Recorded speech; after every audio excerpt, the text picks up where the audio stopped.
Assalamualaikum warahmatullahi wabarakatuh. Teman-teman, hari ini kita akan silaturahmi sekaligus mewawancarai seseorang yang luar biasa. Beliau adalah dosen Witwal Samus Semarang. Juga beliau adalah Hakim Mahkamah Konstitusi Republik Indonesia. Pasti kalian penasaran kan siapa dia? Siapa beliau? Beliau adalah Bapak Profesor Dr. Fadli Suwandi SHMU. Oke, jangan berlama-lama, ikuti kita semua. Bapak udah berapa lama sih terjun dalam bidang ini? Bidang apa? Ya, mengisi kajian-kajian gitu, berdakwah. Ya sejak di pesantren sebenarnya sampai sekarang, cuma ya berhenti karena punya kesibukan lain gitu. Terus mulai lagi berhenti gitu ya. Karena saya sejak di pesantren sudah sering diminta kemana-mana. Kalau boleh tahu Bapak gimana? Futuhiyah Serang. Terus yang kedua, bagaimana sih cara Bapak menarik perhatian audien saat kajian agar didengarkan gitu? Ya sebenarnya kalau by design dengan penataan rencana itu tidak ada. Yang paling ada soal rencana itu materi biasanya. Saya orang yang agak serius kalau ngaji itu nggak mau asal, sehingga itu saja yang saya siapkan. Ya, perkara soal tertarik tidak tertarik buat audiens itu buat saya soal kedua. Soal yang penting buat saya menyiapkan materi. Oke, terus pertanyaan kedua, bagaimana cara Bapak untuk menyampaikan pesan kebaikan agar audien dapat melaksanakan apa yang Bapak sampaikan?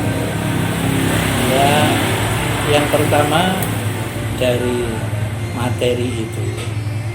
Kemudian dari materi itu saya sampaikan kalau ada aspek sejarahnya saya sampaikan.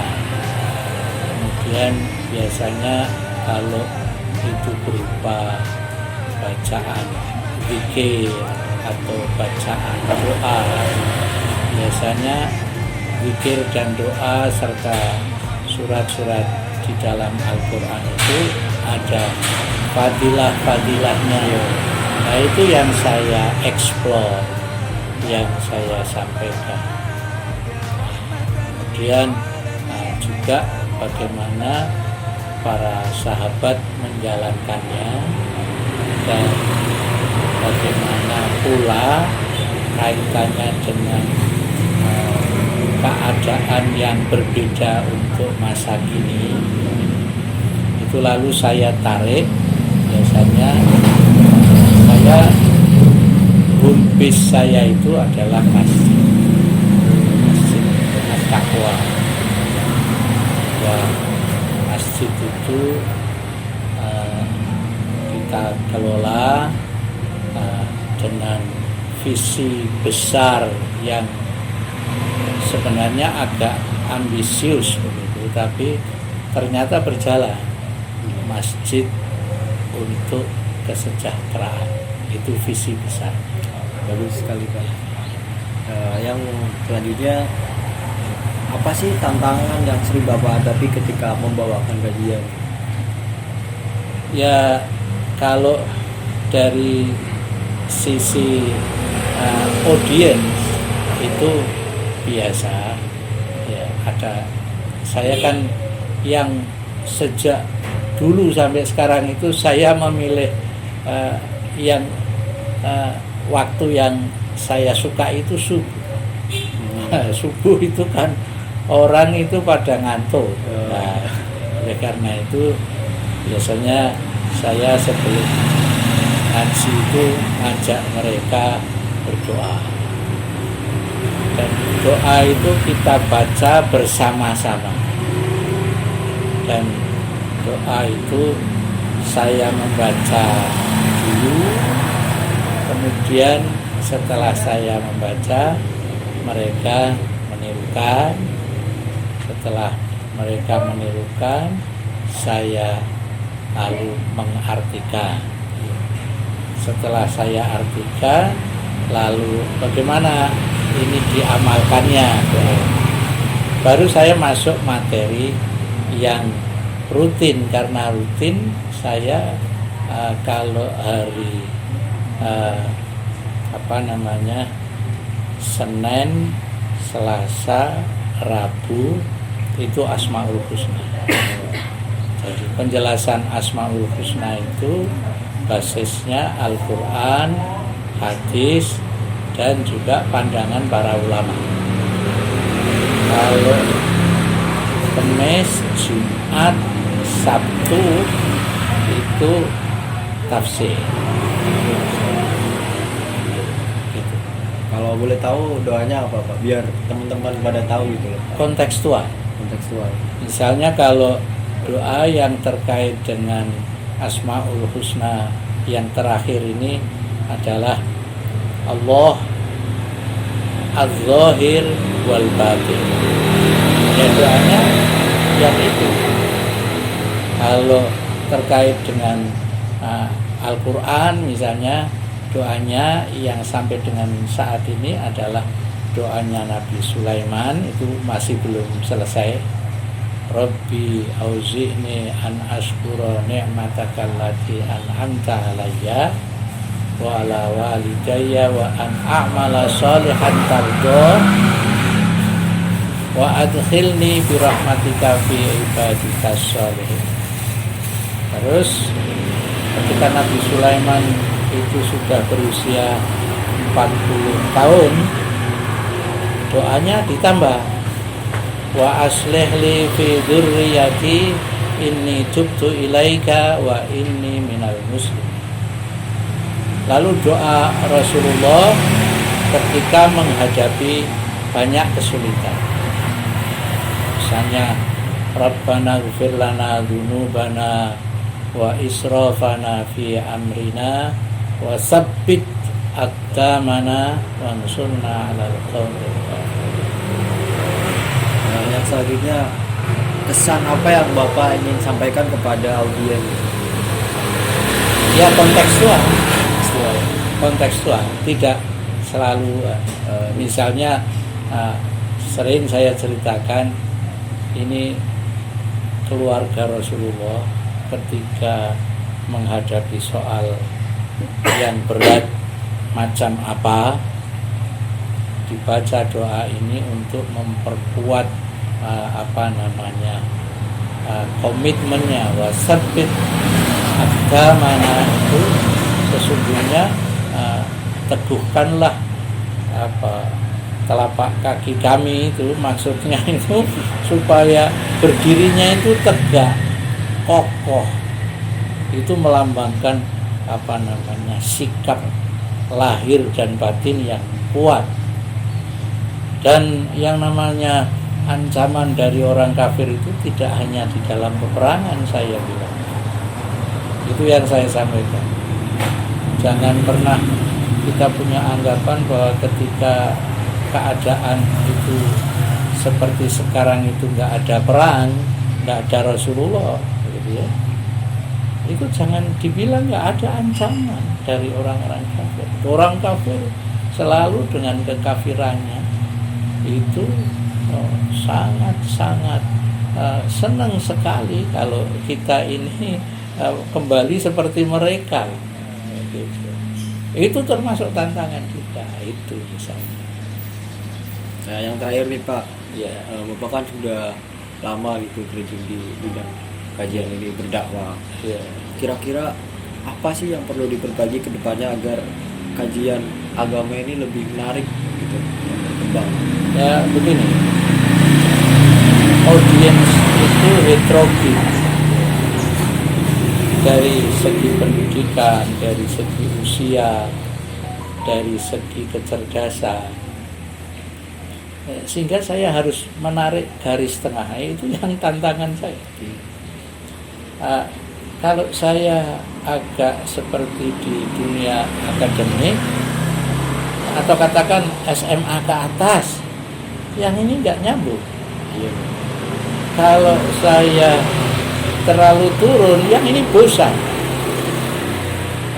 Sehingga kadang-kadang saya mencari garis tengahnya, itu yang saya harus selalu membaca. Misalnya saya baca bagaimana Kiai Bisri Mustafa dengan Al-Idrisnya. Bahasa beliau kan bahasa pesantren khas. Bagaimana Buya Hamka dengan bahasa sastranya. Dan kadang-kadang beliau menukil ungkapan-ungkapan baik yang berbahasa Arab ya, maupun yang berbahasa Padang atau bahasa Melayu, bahasa Indonesia. Saya kadang-kadang untuk menambah perbendaharaan saya dan membantu saya mencari garis tengah, itu apa yang Prof. Kures itu biasa lakukan. Itu. Jadi juga saya mengingat kiai saya dulu, Kiai Muslih Meranggen itu. Ya, saya beliau itu kalau bicara itu pendek, tapi orang kena semua, paham semua. Gitu. Dan saya mencari apa ya yang beliau dulu katakan terkait dengan soal, misalnya ketika beliau memaknai hasa Rasulullah Sallallahu Alaihi Wasallam hakaza, misalnya hasa itu kalau beliau mengartikannya itu perintah, tapi perintahnya itu kuat begitu. Sehingga kalau dalam bahasa pesantrennya itu perintah kenceng ya gitu. Kadang-kadang itu saya kutipkan. Dan saya kebetulan dulu pernah belajar bahasa Jawa yang sedikit agak tinggi tatarannya. Saya suka membaca ulang rehnya Mangkunegoro, membaca misalnya Ronggo Warsito. Ronggo Warsito itu gurunya kan Ki Hasan Besari, sehingga pengendapan beliau terhadap ajaran Islam itu saya dampingkan dengan ini. Kalau Ronggo Warsito misalnya Tut Wuri Handayani misalnya, itu kalau kita di belakang harus memperkuat barisan di depan. Engarso Sumtulodo misalnya, itu kalau kita jadi pemimpin harus menjadi teladan, misalnya begitu. Ya, karena dengan semua lini di masjid saya itu ada yang guru besar, banyak guru besar di Masjid At-Taqwa. Di Masjid At-Taqwa itu Pak Musa itu dulu murid saya itu. Ada Bu Eli yang passion beliau di soal kewanitaan. Sehingga saya kadang-kadang cerita tentang Aisyah, kadang-kadang bersama dengan Bu Eli, ada Prof. Abdul Rahman. Itu banyak, tapi juga ada yang SD, ada yang itulah. Ngaji itu saya sejak 88. Kalau masjid ini dulu saya bersama sama Pak Abdul Karim, itu dosen Fakultas Dakwah. Abdul Karim Salafi tahu ya, tahu orang. Itu dulu partner saya. Beliau yang karena dia lebih dulu di sini, beliau yang ketua saya. sekarang saya ini yang paling tua di sini. Saya sudah 72 tahun umur saya. Sementara Bu Eli, Pak Solehan, Pak Musa, Pak Abdurrahman itu junior saya semua, sehingga saya menjadi didudukkan beliau itu sebagai ketua Dewan Pembina Yayasan. Pesan yang saya sampaikan ya kontekstual. Audiennya kira-kira siapa, dengan audiens siapa saya harus ngomong apa. Kadang-kadang berubah rencana itu. Jadi kalau Anda di fakultas nanti pada saatnya Anda menyampaikan dakwah, Anda sudah susun, nanti saya mau ngomongin. Jangan lupa ketika lapangan itu berbeda dengan yang Anda bayangkan, Anda harus mengubah. Gitu ya. Karena menurut balaghah itu khatibin nas bi qadri uqulihim.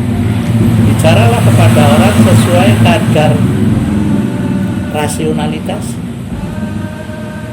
Nah, begitu. Dan sering saya misalnya mau khutbah, ini ada camat, ada wali kota dan saya harus mengubah. Dan alhamdulillah ya fadlnya saya dapat melayani dan semua dosen-dosen UIN di sini kita ajak bersama-sama untuk gantian. Tapi kalau subuh selalu saya, kalau habis asar ini misalnya nanti itu gantian. Yang paling sepuh Pak Daroji itu guru saya. Saya alumni UIN Waliso ketika masih di Mangun Sarkoro belum di sini. Awal-awal ya? Iya, saya kalau nggak salah angkatan ketiga, doktorandus namanya dulu. Kalau dokter saya dari UD. Ya udah Pak, terima kasih atas jawaban itu semua Pak. Ya. Ya teman-teman, cukup sekian wawancara kali ini. Bila mana ada kesalahan